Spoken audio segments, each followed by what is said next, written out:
A Sussex charity has travelled to Armenia to help release a bear which had been held in appalling conditions in a cage for 15 years. International Animal Rescue, who are based in Uckfield, have launched a campaign to support the animals who are being kept illegally as pets. They've called it the Great Bear Rescue. And for the first of two special reports, our reporter Claudia Sabasis travelled to Armenia to see the bear being taken into sanctuary.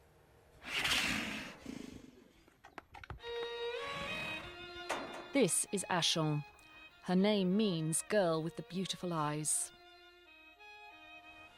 For 15 years she's stared out of these bars. Alan Knight has travelled here from Uckfield. Hello, mate. His charity has teamed up with the Foundation for the Preservation of Wildlife and Cultural Assets in Armenia.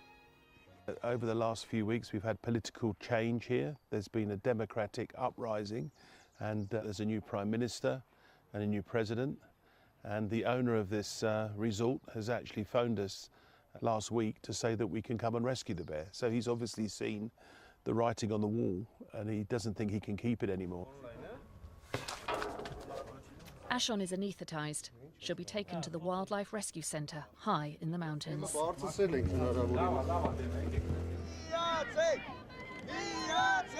Armenia is facing great change. The so-called Velvet Revolution has just seen the entire government overthrown. Now the Ministry of Nature Protection has announced a new law. The Deputy Minister says it will allow them to confiscate all wild animals which have been taken by people in the last 20 years. There are wolves here, even leopards. There are wild bears too, but every year more than 150 are illegally caught or trapped by poachers. Ruben Kachatrian ensures the rehabilitation of the bears.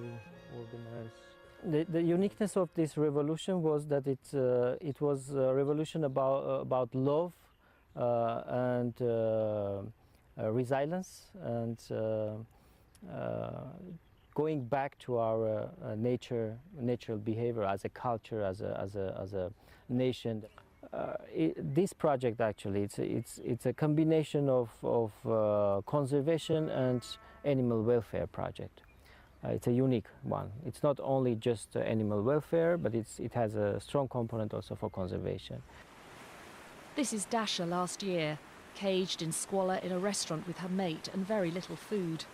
International Animal Rescue brought her here, and 3 months ago she gave birth to 2 cubs. So we're seeing up to 80 bears in Armenia at the moment in really dire conditions.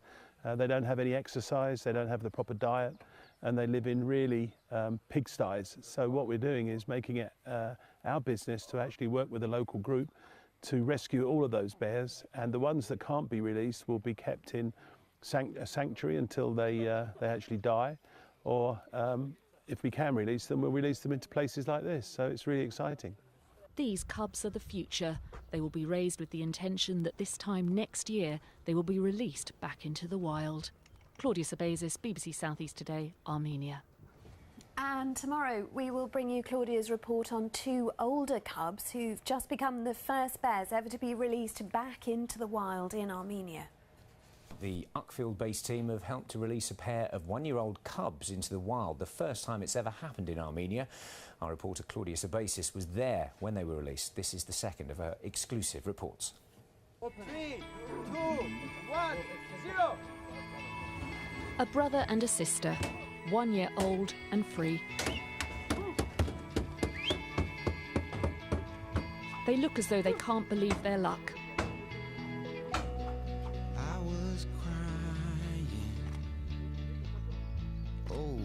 After 30 years with International Animal Rescue, I think that's one of the most emotional releases I've ever been on.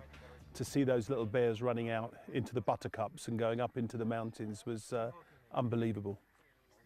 And now the 2 cubs are going to go into the forest. They're going to have a good look around. They're going to start looking for food. And they're going to spend about the first week just observing this whole area. Here, high in the mountains, the cubs will have plenty. Nicknamed Jambak and Bambak, they were rescued a year ago. Their mother had been killed. They've been looked after at this specialist wildlife centre by expert conservationists in Armenia and supported by Uckfield-based charity International Animal Rescue. Yeah, there's a big problem that there used to be lots and lots of pets. People got baby bears, little bear cubs as small babies. As they grow, they get more and more ferocious. So unfortunately, they're then locked in cages. They're never let out. They're never cleaned. Their journey to freedom began early on Saturday morning. Anaesthetised by vets, What happened? it didn't all go to plan. This place and pressures go out, not. So nothing came out? No, we need to Okay, put so you do one another more. one. So the problem we've got now is that some of the anaesthetic has gone into the bear, but not all of it, so we're just going to have to wait.